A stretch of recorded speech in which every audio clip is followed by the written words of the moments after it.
In the Pacific campaigns of World War II, soldiers weren't just fighting the enemy, they were fighting the night. Every sunset brought a new invasion, one without bullets. Mosquitoes swarmed in clouds. Malaria, dengue, and jungle fevers spread through entire units like wildfire. They didn't have nets, they didn't have spray, but they had to sleep inside jungles so thick the air itself carried disease. We think survival means weapons and rations, but sometimes it meant figuring out how to close your eyes without waking up infected. These weren't seasoned survivalists. They were young men with wet boots, ripped tents, and no protection except the dirt beneath them. No DEET, no zippers, just smoke, instinct, and tricks passed in whispers. Yet somehow, many of them slept. Not well, not safe, but just enough to move again by morning. Today, we'll uncover the forgotten methods World War II soldiers used to sleep in the deadliest jungles on Earth, using nothing but desperation and grit. Hit like and subscribe to rediscover the skills our ancestors never wanted us to forget. At number 1, smoke tents built from trash and wet leaves. In Burma's thick jungles, soldiers didn't build fires to cook. They built them to breathe. By 1940-43, Allied troops fighting across the Southeast Asian front lines knew one thing. The enemy wasn't just armed. It had wings. Mosquitoes moved in clouds. The air vibrated with their buzz.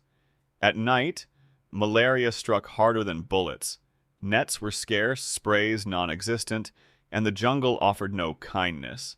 So they built smoke, using anything that would smolder wet palm fronds, jungle vines, even soaked rags. Soldiers constructed small pits and covered them with trash or damp leaves. The goal wasn't flame, it was fog. They shaped their sleeping spaces like tents, not with canvas, but with sticks, tarp remnants, and discarded parachute silk. Then they lined the perimeter with smoking piles, slow burns that hissed all night. Inside, the air was thick. It stung the eyes, clogged the nose, and coated their throats with soot. But the mosquitoes stayed out. These makeshift smoke tents didn't promise comfort. They promised fewer bites. And sometimes that was the difference between waking up groggy or not waking up at all. Some soldiers added crushed tobacco to the mix, hoping the bitterness would drive pests even further. Others covered the ground in damp ash, letting it cling to their skin as they slept. The tents reeked, their uniforms were stained, but the bites slowed. They didn't sleep long, and they never slept deep, but they slept wrapped in fumes, curled under sticks, their rifles within reach. For those who lasted, it became routine. Light the pit, layer the leaves, crawl inside, pray the smoke held till morning. There were no manuals for this, no orders from command, just shared knowledge passed from one exhausted soldier to the next. And when the smoke ran low, they found other ways to keep the insects off their skin, even if it meant coating their bodies in grease and mud. That next method came from desperation, not strategy. But it worked. Grease and mud paste on skin in jungles where insects ruled the night, soldiers learned to wear their defense instead of pitching it. Mosquitoes in Burma, New Guinea, and the Philippines weren't a nuisance. They were a weapon. Malaria, dengue, jungle sores. Each bite carried something that could take a soldier out faster than gunfire. Nets were gone, sprays a myth, and even smoke didn't always hold. So they turned to the ground and the machines around them for the only barrier left. Axle grease, engine oil, cooking fat scraped from empty tins. Anything thick enough to coat the skin was saved. Mixed with mud from riverbanks or clay from foxholes, it became a heavy, foul-smelling paste. Soldiers smeared it across their arms, legs, and necks until the sheen dulled to a gray crust. It stank. It stained uniforms. It clung for days. But mosquitoes hesitated, leeches slid off, even biting flies lost interest in the sticky layer. It wasn't repellent in the modern sense. It was camouflage, armor, and shield all at once. Some units improved the mixture by adding crushed tobacco or ash. Others learned to keep a thin layer of damp earth under bandages to prevent infection. Each adaptation spread quietly, shared between foxholes at night with the same urgency as ammunition. Sleeping coated in grease and mud was miserable. It itched, it sweated, but it created a barrier that allowed a few hours of rest, enough to move again at dawn. This wasn't a trick taught in manuals. It was passed soldier to soldier, a living map of desperation etched on their bodies.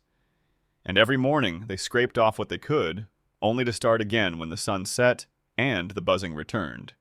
Yet even with the skin sealed, one threat remained: the crawling jungle floor itself, where sleep could be stolen by ants, snakes, and rot, unless a man found a way to rise above it.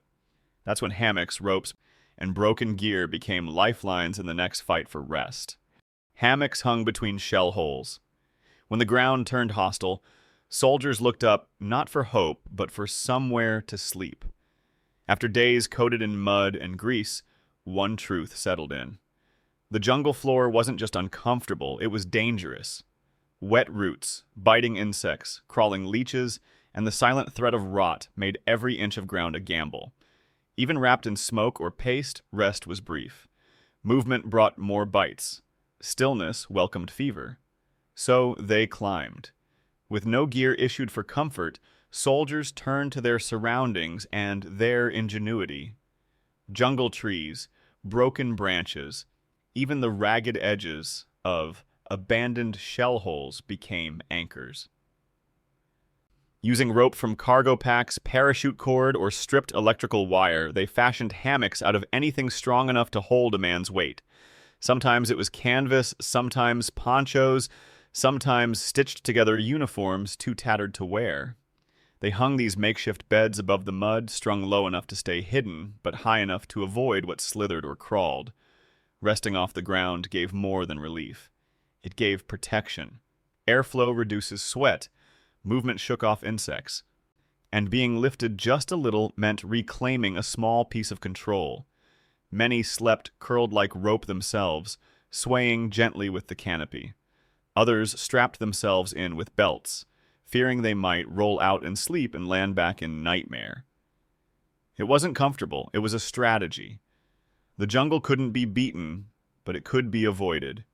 Each night, the process repeated: hang the cords, tie the knots, test the weight, lay still, and hope the trees hold. In the distance, frogs sang. Mosquitoes buzzed, shells sometimes cracked. But above it all, a soldier floated half asleep, half ready. And when the ropes snapped, or trees fell, or hammocks were lost in the churn of war, they found another way. Blankets soaked in smoke, buried beneath leaves. Anything to keep the insects back, and the cold air in. Because staying off the ground helped, but so did wrapping yourself in what the fire left behind. Next up, smoke-soaked blankets buried under leaves. When hammocks failed and mud returned, soldiers turned to something heavier than ropes blankets soaked in smoke and silence. Every man in the jungle carried a blanket. Not for warmth, not even for cover, but because when the body gives in and the bugs move in, anything that is wrapped around you could buy time, minutes of stillness, sometimes hours of sleep. But in tropical heat, even wool turned hostile. It grew damp. It reeked. It bred fungus. Most blankets rotted before they were folded twice. So the clever ones stopped folding. They started burying.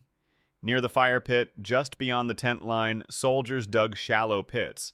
They laid their blankets beneath layers of damp leaves, ash, and smoldering wood. All day, the fabric absorbed the smoke, curling with the heat, blackening at the edges, swallowing the scent of burned oil, crushed herbs, and jungle bark. By nightfall, what emerged wasn't bedding. It was armor. Wrapped tight in that soot-stained wool, they disappeared into the dirt. The smoke clung to their skin, their hair, their breath. It wasn't pleasant, but the insects hated it more. Some units even created rotations, one blanket always buried, one in use. Others added dried orange peel or spent tobacco to the fire, strengthening the stench, deepening the barrier. What smelled unbearable to humans became unbearable for mosquitoes. No blanket stayed clean. That wasn't the goal. The goal was fewer welts, fewer itches. One more night with your eyes closed instead of scratching skin until it bled. In the darkest moments, that smoke-soaked cloth was the only thing between a soldier and fever, between stillness and madness.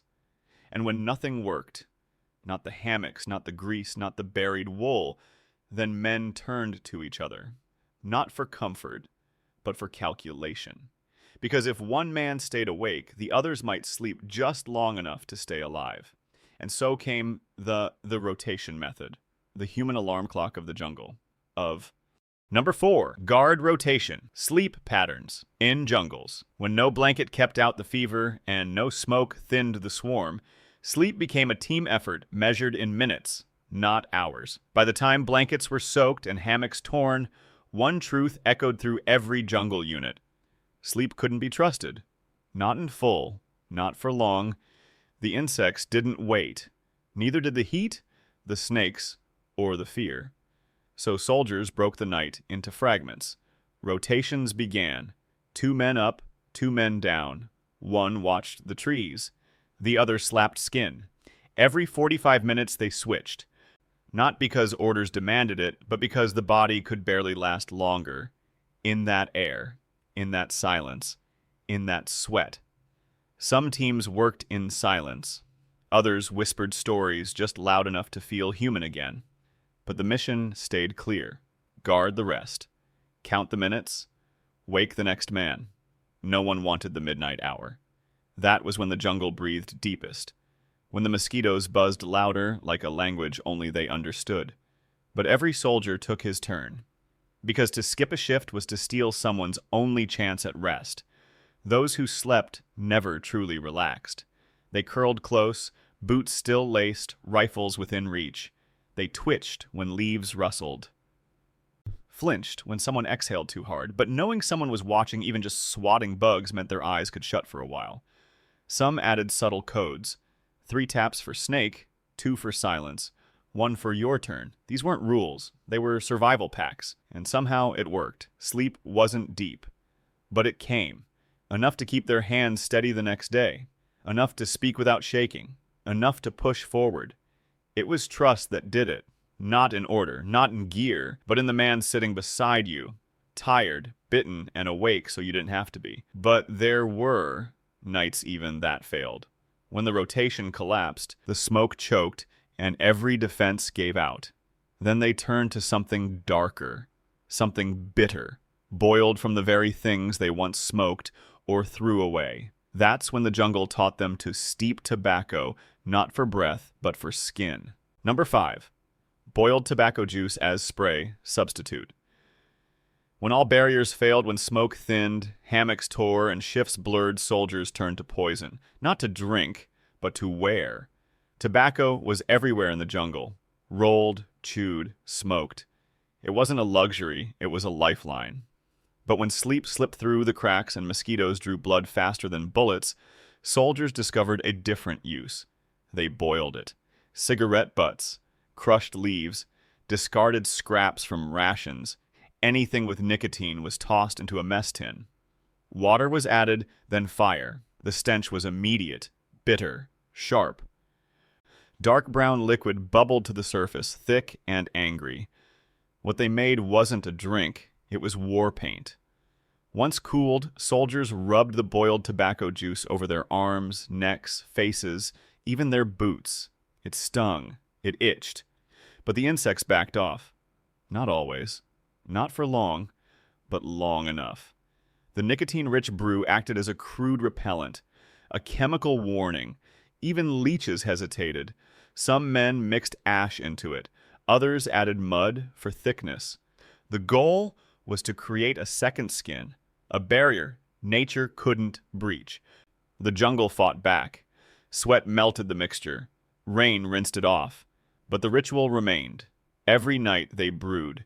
Every dusk they coated. They didn't care if it burned. They cared if it worked. And in foxholes, soaked with rain and silence, a soldier's scent changed. No longer human, no longer prey. Just smoke, oil, and bitterness. It wasn't about comfort anymore. It was about small advantages, slowing the swarm, numbing the sting, buying time. Every method was ugly, but war had made ugly sacred. Still, even with skin masked in tobacco and breath thick with fumes, Soldiers knew this wouldn't last. The jungle always adapted. The insects returned. And when even the harshest brew wore thin, they turned to nature itself, not for leaves or bark, but for predators. Because in a strange twist of survival, some soldiers discovered that where ants built nests, mosquitoes dared not enter. And so, they lay down beside ant colonies, willingly.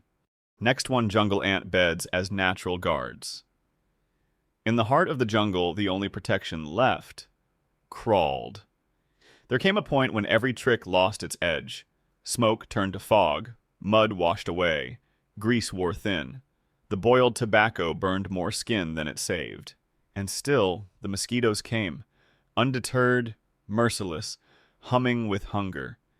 That's when soldiers turned to something no manual would ever suggest: ants. At first, it seemed absurd. Ant beds were something to avoid.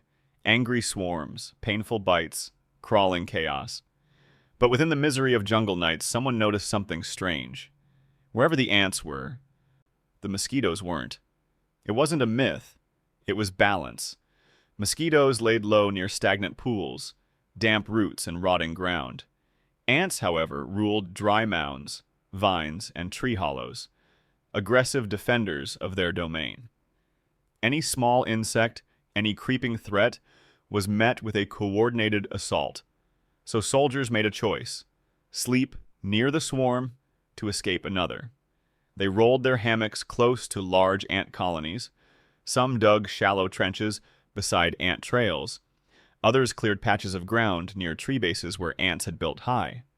The strategy was simple: lie still, don't flinch, and let the colony do the guarding. It didn't always work. One misstep, one toss in sleep, and the ants treated the soldier like any other intruder. Bites came fast, sharp, sometimes dozens at once. But to some, it was still better than the high-pitched whine of a mosquito in the dark. Ant bites burned, but malaria killed. There were tricks to lessen the risk. Some soldiers smeared ash or bitter oil on the parts of their body closest to the ant bed, forming a sort of treaty line. Others scattered dried tobacco near their feet, not to repel mosquitoes this time, but to mask their own scent from the ants. It was a delicate gamble, but in a war where nothing came easy, it was one more edge, one more night with less fever, fewer itches, and a better shot at moving again come morning. No one bragged about it. There was no glory in lying beside ants, but in the brutal logic of jungle warfare, it worked just enough to be remembered. And when the war ended, and Boots finally stepped out of the mud for good, these stories didn't travel home in letters. They stayed buried, like the soldiers, like the ant beds, like the nights no one wanted to relive. Last one, charcoal-lined helmets used as knighthoods. In the final hours of jungle exhaustion, when even ants became too risky, some soldiers did something strange. They put their helmets over their faces, not for cover, but for peace. The steel helmet was never meant for sleep. It was heavy, awkward, cold. But when every other method ran out and the body demanded rest, it became something else, a shield from the crawling dark. What soldiers discovered, mostly by accident, was that a helmet could trap air. It wasn't comfortable, but it was tight. If packed right, it became a barrier, not against bullets, but against bugs. They began lining the inside with charcoal dust scraped from fire pits. Some used ash, others crushed burnt wood into a powder, rubbing it along the helmet's rim and walls. When worn like a hood, it masked their scent and created a bitter halo around their breath. Breathing inside it wasn't easy. The air was warm, stale, and thick. But the mosquitoes hesitated. The darkness inside the steel shell was stiller than the jungle outside. Some even stuffed damp cloth inside, soaked in smoke water or boiled tobacco, to double the effect. The mix of scent and seal slowed the bugs just long enough to slip into light sleep. It wasn't sustainable, but it worked. For a night, for a few hours. And in those hours, The body rebuilt itself just enough to crawl forward. Of course, it was risky. Soldiers had to tilt the helmet slightly, or the heat trapped inside would grow unbearable. And sometimes, in a panic, they ripped it off mid-sleep, only to find themselves exposed again, vulnerable, open to the jungle once more. But for many, this trick became a last resort, the final wall between sanity and collapse. No one taught it. No one wrote it down. It was learned in desperation, repeated in whispers, and lost in peacetime like so much else. They didn't just sleep in those helmets. They disappeared inside them. Because when the night wouldn't let go and the world around them swarmed with fever, silence, and rot, they turned their last piece of armor into a cradle. And in that cradle of steel and soot, they drifted for an hour, for a moment, until the jungle came knocking again. They didn't sleep in beds. They didn't sneaky and unclose their eyes in safety. They didn't rest because they were tired. They rested because they had to march again, bleeding, bitten, and barely breathing. In the jungles of World War II, sleep wasn't an escape. It was endurance. They didn't fight mosquitoes. They outlasted them, with fire, with mud, with rope, with poison, and sometimes with pain. Every trick you saw wasn't written down. It wasn't taught. It was invented by men who understood that even a few minutes of sleep could decide everything the next morning. These were more than survival tactics. They were whispers in the dark, a silent code passed from one trembling hand to another. They didn't win medals for this, but they won in the mornings, one at a time. And if you've watched till now, you've carried their story forward, through smoke tents, mud armor, and ant beds too brutal to imagine. Now carry it further. Hit like if their grit shook you.